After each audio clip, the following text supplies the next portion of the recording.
Normally on the Paul Report, we talk about animals already here in the present.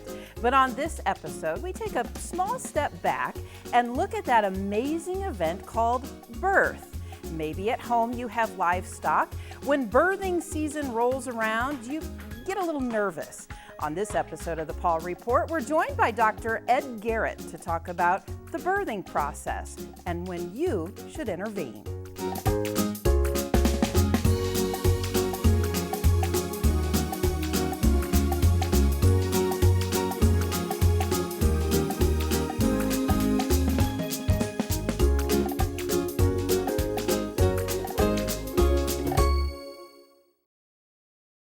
Fetcher's Pet Supply on the north side of the Charleston Square, serving the EIU community since 1991. Fetcher's welcomes all pets on a leash, is open 7 days a week, and offers made in the USA food. Pet supplies for dogs, cats, reptiles, and fish. Fetcher's Pet Supply in Charleston. The Paul Report on WEIU is supported by Rural King, America's farm and home store, livestock feed, farm equipment, pet supplies, and more. You can find your store and more information regarding Rural King at ruralking.com. Dave's Decorating Center is a proud supporter of the Power Report on WEIU. Dave's Decorating Center features the Mohawk Smart Strand Silk Forever Clean Carpet. Dave's Decorating Center, authorized Mohawk Color Center in Charleston. And thank you for joining us for this episode of the Paul Report. I am your host, Kelly Goodwin, and today we have a very unique segment. I'm fairly certain that in the years that we've been producing the Paul Report, we have not talked about this particular topic, and we're very happy to be joined today by Dr. Ed Garrett from the University of Illinois. Thank you so much for joining us today. Interesting topic. Before we launch into birthing and parturition, I'd like for you to introduce yourself and tell us about how you migrated from the south to the middle of the country to central Illinois. Thank you for joining us. Oh, thanks for having me. Yeah, it was sort of a slow process. I grew up in southwest Florida. My folks have a beef cattle and orange grove operation, still do down there. So I go back home and play with our own cows at home from time to time. And from there was a step north to Auburn, Alabama, where I went to undergraduate in veterinary school. And my first job out of vet school was at the University of Illinois, which is where I am now. I had other jobs in between, but it was an internship in their food animal group way back in 1990. And from there, I did a short-term in private practice, and then after that went back to school, did a master's degree in dairy nutrition, and I worked on my own in Kansas for several years while my wife was on staff at K-State. And then we moved here when she took a job in the oncology department at the U of I, and I joined the food animal group again. So you study, you teach, you also serve clients. You do a little bit of it all at the U of I. I do, yeah. We have a veterinary clinics that we operate a service unit, so we provide routine service to clients in the area. We have some that are referred in from veterinarians a little bit farther afield. But yeah, we run a full service veterinary clinic, staffed 24 hours a day. And in addition to that, some teaching and laboratory work. Excellent. Well, today's topic, as I mentioned to our viewers, we're talking about parturition. Very kind of a big word. It's a big veterinary term. What is it?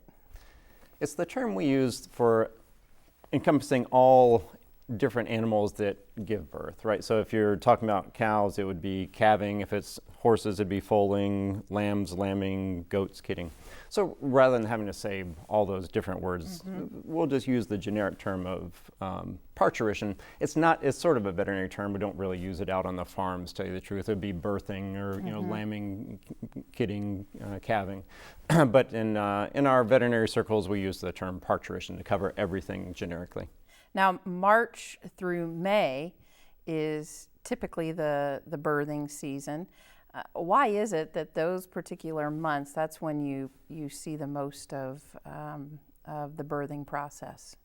Yeah, that has to do with sort of the natural process of things in the world. So the cows, lambs, calves, I guess would be calves, lambs, and kids are born in the spring because that is when feed resources are available to the dam to help support the growth and development of the young. So in sort of natural development would be, hey, if we end up getting pregnant in the fall, we give birth in the spring, there's plenty of food for us to eat in the spring, we can raise this youngster. So it's sort of a natural evolution.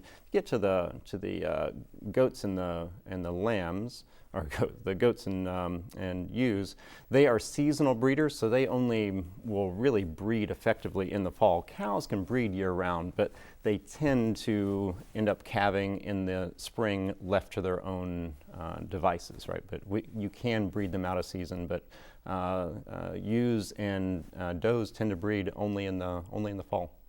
Now, the birthing process, and we're going to get to that later in the episode, it can differ from animal to animal, but the actual gestation and the actual, that process is the same. It's 3 stages, correct? Or 2 stages? Well, yeah, well, actually we talk about 2 primarily in the giving birth. There's the sort of the warm-up, the stage 1, they're getting ready. You don't really see a lot of that in that sort of the animal. They get a little quiet, they'll be off to themselves. If it was a person, they would say, oh, I feel the contractions, right? But they're not in active labor. And then stage 2 is the active delivery process, like we're going to get down and get to work. So that's when the calf is actually coming out. So the stage 1 can be fairly long, as hours. Several hours of sort of warming up, some contractions that makes the cow feel uncomfortable. For the cow, then you're down to about an hour-long process of actually getting the calf out. And then there is a 3rd stage, which is expelling the placenta, which people don't often think of as part of the process of parturition, but it really is. That's the last stage of moving expelling that placenta, the attachment of the calf to the cow through the placenta. That has to come out, and it's actually a little bit of an active process. There's still some uterine contractions that come on and expel that placenta. So it's kind of stage 1, warm up, stage 2, really hard work, and stage 3, expelling the placenta.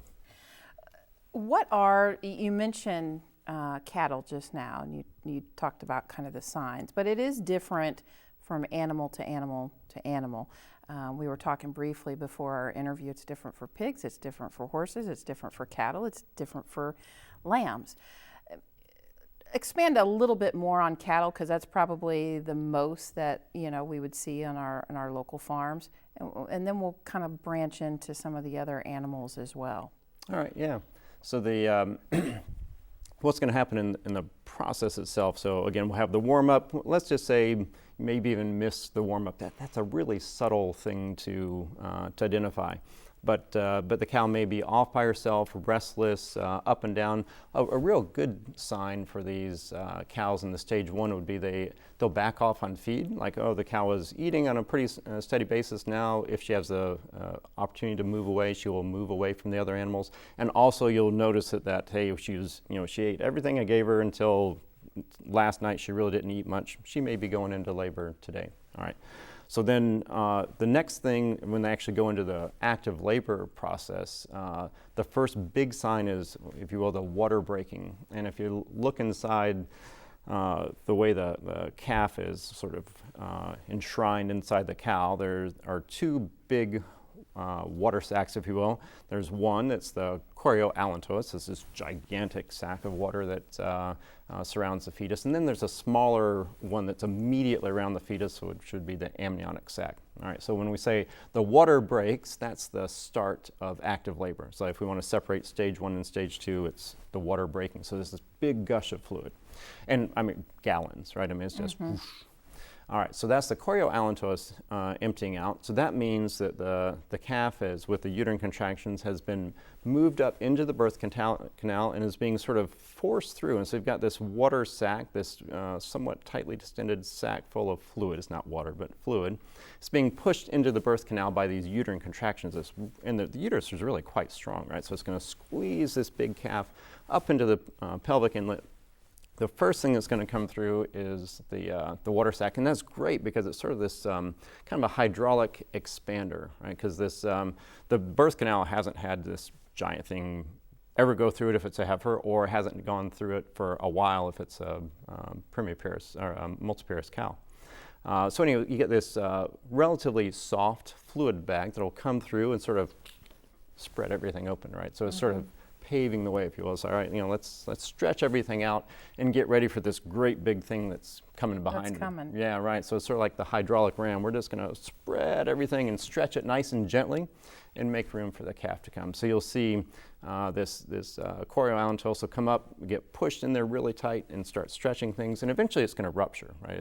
It's made to break. So when it gets pushed hard enough, it's going to pop, boosh, a whole bunch of water is going to come out, fluid. And then shortly thereafter, you should see feet. So the normal presentation for a cow is feet first, so they'll come out sort of like that. So their nose is between their legs, and their forelimbs stretch out straight.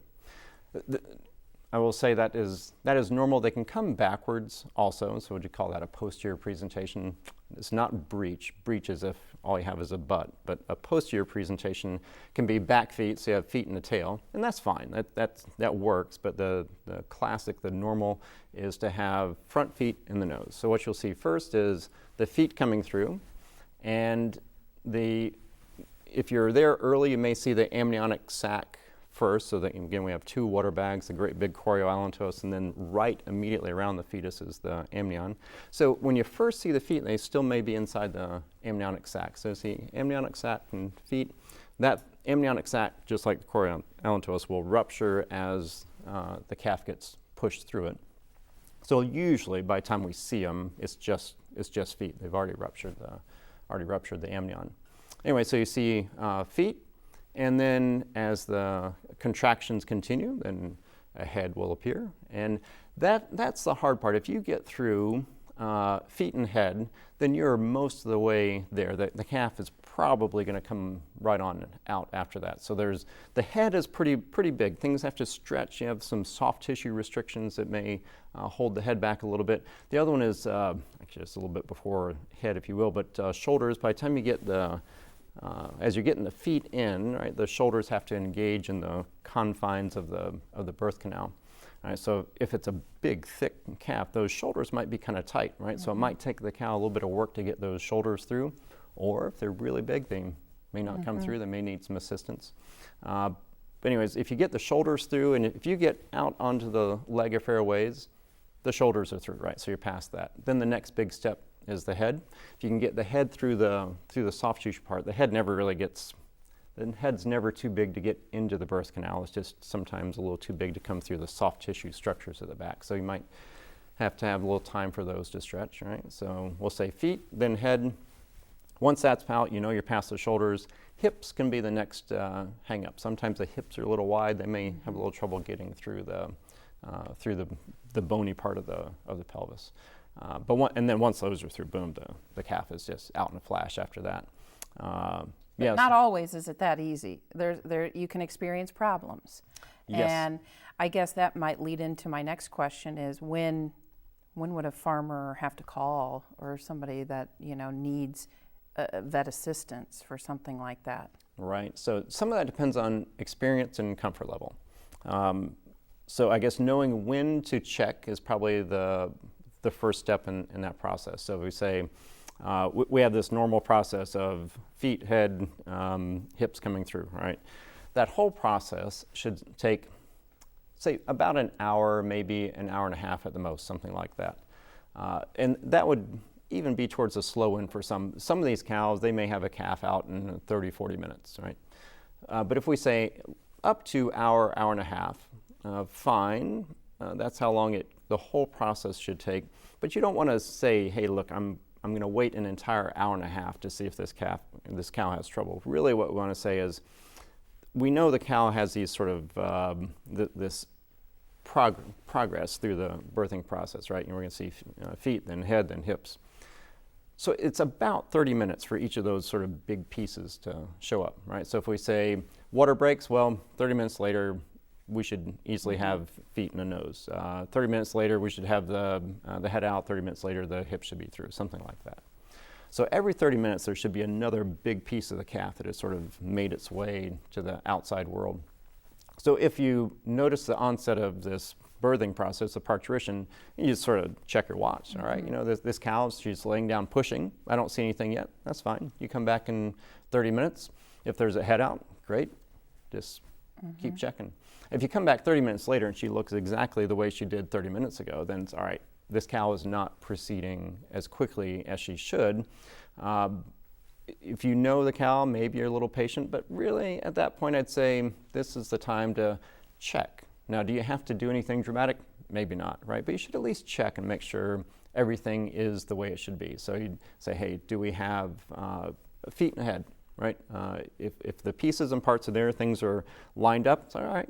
Maybe we'll just give her a little time. Maybe she's just not pushing. Slow mover. Yeah, exactly, and that happens. So they vary a lot. Again, some may have them out in 30 minutes, some might take an hour and a half.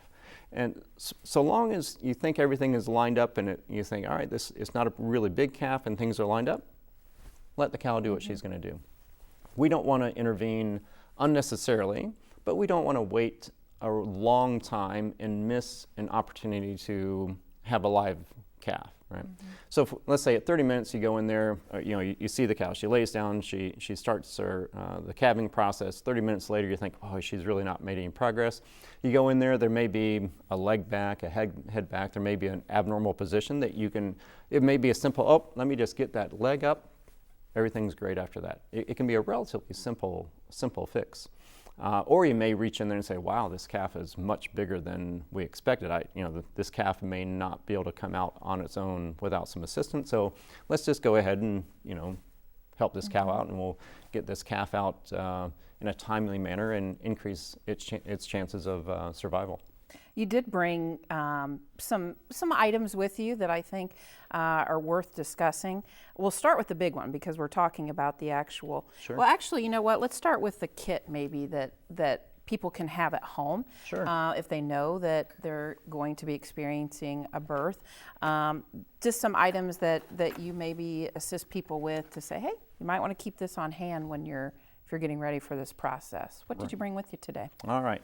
So a real basic one would be just some sleeves, some OB sleeves, shoulder length sleeves that you can put on. Now you might say, whatever, I'm tough and I don't really care if I get dirty, and you can certainly say that, but gearing up, it'll do two things. One, if you're a little messy, which a lot of times by the time you got the cow up and you've got everything in position, your hands might be just a little messy. You don't want to take stuff inside the cow if you don't have to, right? So this is going to be clean. It's not sterile, it doesn't have to be, but clean, right? So this gives you a clean surface to put in. The other thing is there's no guarantee that the cow doesn't have something in the birth fluids that may have some consequences for you, right? Infectious causes of abortion or diseases in cows that are transmitted through the birthing process, they're certainly not common, but they happen. And some people, oddly enough, they have sort of a bad kind of reaction. Some people get kind of a rash on their arms from the birthing fluids. Yeah. So having a sleeve on is a really good idea. Anytime you're going to do some work back there, clean and tidy for the cow and for you, right? So these I'd consider these a must-have. All right. Now this one is really complicated, right? Soap. Right. So, you want to make sure you have something. But clean and tidy, right? So when they go through the birthing process, it's they're going to be straining. They're going to defecate a little bit during the process. There's going to be a little manure on the back end. So you want to clean that off. If you have a rope, you can tie their tail off to the side. Never tie their tail to a fence or anything, but you can take a long rope and tie their tail off to the side and tie it around their neck, and that keeps the tail out of the way. And that can be nice so they're not flopping the tail around. But clean them up really good on the back end, put your sleeves on, and then you want to make sure that it's always lube. So this is just a water-based lubricant. You can never have too much lube, right? This if things are going to get stuck in there, you don't want friction. If you have friction, things rip, tear, they get bruised, swollen. Anyway, so we want lots of lube. If we're going in there, our hands are lubed up. If we need to, we can take handfuls of lube and put it in there, keep everything nice and slick. All right, so clean up the back end of the cow, put your sleeves on, lube on your sleeves. Now go in, have a feel. All right, what do I have? You know, look for feet, look for a head. Where are things? And if everything is lined up, great. If not, you can grab a leg, and this is perfectly fine for anybody on the farm to do. You just want to make sure you're relatively gentle. I don't mean that you have to not apply some force. It takes some effort to do this, but you don't want to be jamming your fingertips against the wall of the vagina or uterus. And if you're manipulating a leg, if you get down to the foot, we always cup the toes, the hoof in our hand, so that those little hooves don't poke into the uterus. Right, so you can maybe manipulate a leg up into position, but no matter what, you have to have the calf in the right alignment to come out. Like there's no just yanking and hoping for the best. It has to be 2 feet in the head or 2 back feet pointing out. If you have that, fine. Now you're ready to assist. But the first thing is get everything lined up, headed the right direction, right? So now, once you have everything headed the right direction, and you need to apply a little extra traction, right? So maybe the calf's a little too big, the cow's been working for a while, she's kind of tired. Sometimes we get these first lactation cows, these first calving cows, it might sound a little mean, but sometimes they just don't feel like doing it. I mean, it's sort of uncomfortable, right? And so it's like, wow, this hurts, I think I'll just stop. And we see that from time to time, right? You know, everything will fit. They just need some help. Some assistance. Exactly. Yeah. All right. Let's see. Any chance I can borrow your arm? You can borrow my arm. Yeah. If you just stick your arm out. All right. So if you're a calf, and I've got a leg back at the birth canal, so what I'm going to do, I'm just going to sort of drape this thing around my hand, and then I'm going to get in here, and I'm going to put a loop around, and I'm going to sort of cinch that down, and then I'm going to come back, and I'm going to put another half hitch here, and I'm going to put two loops. So the anatomy is not quite the same. It doesn't translate exactly, but if we'll say your wrist is sort of the equivalent of the fetlock on the calf, so you'd have a couple of dew claws right back here. So what you want to say is, I want a loop above the dew claws and a loop below the dew claws. The reason for that is we're going to spread some force out. If the calf didn't come out on its own, it's going to take some effort, right? And so if we're going to pull hard, we don't want to pull with just one loop, because it is possible to damage a leg. I mean, you can actually break a leg with these things if you just put one. Oh yeah, yep. If you really get to pulling and you just have one loop, you can end up damaging the calf leg.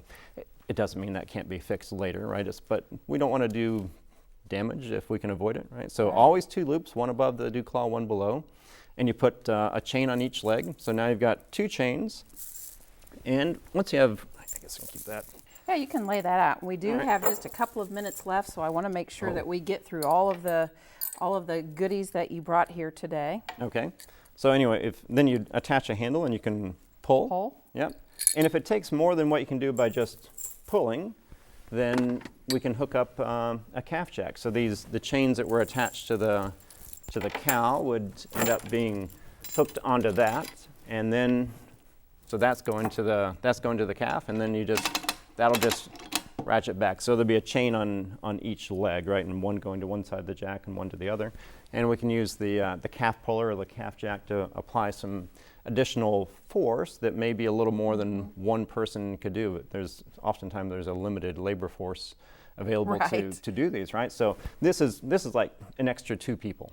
Is really the way to look at it. Big device, but very helpful. Yeah. So the butt plate would go up against the back of the cow. Then you're pulling, if you will, you're sort of pulling against the cow, right? So you can put quite a bit of force. Now you don't want to get crazy with this thing, right? You can overdo it and cause some problems. But so long as you have everything lined up, everything is well lubricated, and you're just using this as sort of two people assistance, right? You're not gonna call it a tractor, right? We're just gonna use moderate force and try to assist this calf coming out. If that doesn't do it, then you need to stop, right? And say, all right, we're gonna go about this a different way. That's the time to call us, right? I mean, it's like, hey, we tried to pull it and it wouldn't come out, so let's call a vet if we couldn't get out with moderate force. And you said that there are people at the U of I, 24 hours that can assist people on the farm that Absolutely. that are having issues. Well, Dr. Garrett, this has been, in fact, we even have more goodies that we didn't get to. What an interesting topic. And March through May, that's when it's happening on, March through May is when Absolutely. it's happening on the farm. And there are some out of those time frames, right? But that is, the spring is by far the dominant time. Excellent. Well, thank you so much for joining us for this episode You're of welcome. the Paul Report. And again, thank you for joining us and Dr. Garrett from the University of Illinois for this edition of the Paul Report on the birthing process. We'll see you next time. Dave's Decorating Center is a proud supporter of the Power Report on WEIU. Dave's Decorating Center features the Mohawk Smart Strand Silk Forever Clean Carpet. Dave's Decorating Center, authorized Mohawk Color Center in Charleston. The Paul Report on WEIU is supported by Rural King, America's farm and home store, livestock feed, farm equipment, pet supplies, and more. You can find your store and more information regarding Rural King at ruralking.com. Fetcher's Pet Supply on the north side of the Charleston Square, serving the EIU community since 1991. Fetcher's welcomes all pets on a leash, is open 7 days a week, and offers made in the USA food. Pet supplies for dogs, cats, reptiles, and fish. Fetcher's Pet Supply in Charleston. Additional support for the Paul Report on WEIU is brought to you by viewers like you. Thank you.